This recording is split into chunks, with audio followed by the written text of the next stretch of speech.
ونصلي على رسوله الكريم أما بعد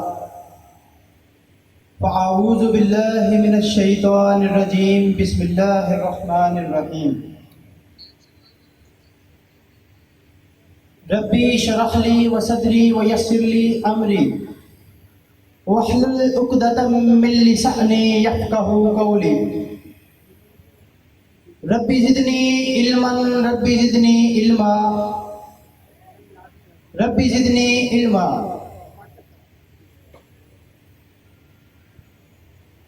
رحم کر میرے مولا،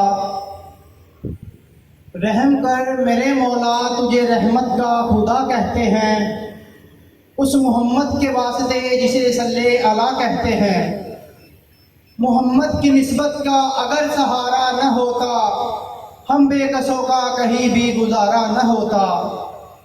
پیاسے پھرو گے ساقی کوثر کو چھوڑ کر، پی جاؤ گے چاہے سات سمندر نچوڑ کر۔ نبی کی غلامی میں آ کر تو دیکھو، ملے گا سکون آزما کر تو دیکھو۔ تمام تعریفیں، تسبیحات، تمہیدات، بڑائی، کبریائی اس اللہ ذوالجلال کے واسطے ہے جو تمام جہانوں کو پالنے والا ہے۔ میرے نہایت ہی واجب الاحترام تشریف فرما حضرات علماء کرام، دیگر ساتھیوں، دوستوں، بھائیوں، اس اللہ ذوالجلال کا بہت بڑا احسان ہے کہ اس اللہ کی دی ہوئی توفیق سے ہم یہاں اس عظیم الشان محفل میں جمع ہیں۔ حضرات ذی وقار، میں جس ہستی کا ذکر کرنے جا رہا ہوں اس ہستی کو حضرت عثمان رضی اللہ عنہ کے نام سے جانا جاتا ہے۔ جی ہاں، کون عثمان؟ آئیے ہم تاریخ سے پوچھتے ہیں کہ کون عثمان؟ میں تاریخ سے لڑنا نہیں چاہتا۔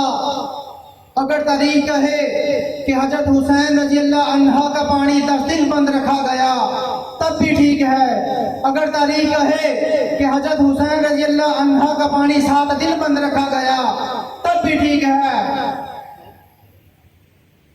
لیکن تاریخ کو چھیڑنے کی بجائے میں تاریخ کا مطالعہ کرتا ہوں تو مجھے نظر یہ آتا ہے کہ اسلام کی تاریخ میں صرف حضرت حسین رضی اللہ عنہ کی شہادت ہی مظلومانہ یا دردناک نہیں ہے، بلکہ ہم 10 محرم کی طرف جاتے ہوئے رستے میں اگر 18 ذی الحج کی تاریخ کو پڑھیں تو ایک ایسی شہادت دکھائی دیتی ہے جس میں شہید ہونے والے کا نام حضرت عثمان غنی رضی اللہ عنہ ہے۔ کون عثمان؟ وہی عثمان جنہیں ہم ذو النورین کہتے ہیں، وہی عثمان جسے ہم داماد مصطفیٰ کہتے ہیں، وہی عثمان جسے ہم ناشر قرآن کہتے ہیں، اور وہی عثمان جو حضرت علی کی شادی کا خرچہ اٹھاتے ہیں، اور وہی عثمان جس کی حفاظت کے لیے حضرت علی رضی اللہ عنہ اپنے بیٹے حضرت حسین کو بھیجتے ہیں۔ جی ہاں، وہی عثمان جسے جناب محمد رسول اللہ صلی اللہ علیہ وآلہ وسلم کا دوہرا داماد کہتے ہیں۔ خیر، یہ باتیں تو آپ کو طلبہ خطبہ حضرات بتاتے رہتے ہیں، کیونکہ حضرت عثمان رضی اللہ عنہ کی شان تو بیان کی جاتی ہے، حضرت عثمان رضی اللہ عنہ کی سیرت تو بیان کی جاتی ہے، حضرت عثمان رضی اللہ عنہ کے شرم و حیا کے تذکرے کیے جاتے ہیں، ان کے قبل از اسلام اور بعد از اسلام کے واقعے سنائے جاتے ہیں، لیکن بدقسمتی یہ ہے کہ ان کی مظلومیت کو بیان نہیں کیا جاتا، ان کی دردناک شہادت کے قصہ کو عوام کے سامنے نہیں لایا جاتا۔ تاریخ کی چیخیں نکل جائیں اگر عثمان رضی اللہ عنہ کی مظلومیت کا ذکر کیا جائے۔ عالیہ ذی وقار، میں کوئی عالم یا خطیب تو نہیں، لیکن اتنا ضرور جانتا ہوں کہ عثمان رضی اللہ عنہ وہ مظلوم تھے جن کا 40 دن پانی بند کیا گیا۔ آج وہ عثمان پانی کو ترس رہے ہیں جو کبھی امت کے لیے پانی کے کنویں خریدے کرتے تھے۔ حضرت عثمان قید میں تھے تو پیاس کی شدت سے جب نڈال ہوئے تو آواز لگائی کہ ہے کوئی جو مجھے پانی پلائے۔ حضرت علی رضی اللہ عنہ کو پتہ چلا تو مشکیزہ لے کر حضرت عثمان رضی اللہ عنہ کی سانس بن کر حضرت عثمان رضی اللہ عنہ کے ساقی بن کر پانی پلانے آ رہے تھے۔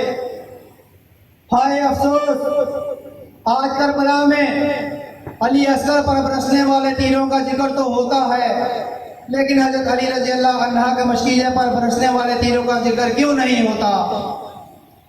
باغیوں نے حضرت علی کے مشکیزے پر تیر برسانے شروع کر دیے تو حضرت علی نے اپنا امامہ ہوا میں اچھالا تاکہ حضرت عثمان رضی اللہ عنہ کی نظر پڑے، اور کل بروز قیامت کے حضرت عثمان رضی اللہ عنہ اللہ کو شکایت نہ لگا سکے کہ اے اللہ، جب میرے ہونٹ پیاسے تھے تو تیری مخلوق سے مجھے کوئی پانی پلانے نہیں آیا۔ کربلا میں حسین کا ساقی اگر عباس تھا تو مدینہ میں عثمان رضی اللہ عنہ کا ساقی حضرت علی تھے۔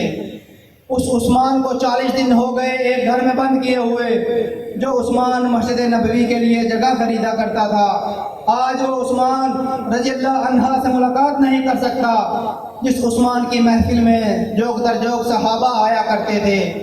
40 دن گزر گئے، اس عثمان کو کھانا نہیں ملا جو اناج سے بھرے اونٹ نبی کی خدمت میں پیش کر دیا کرتا تھا۔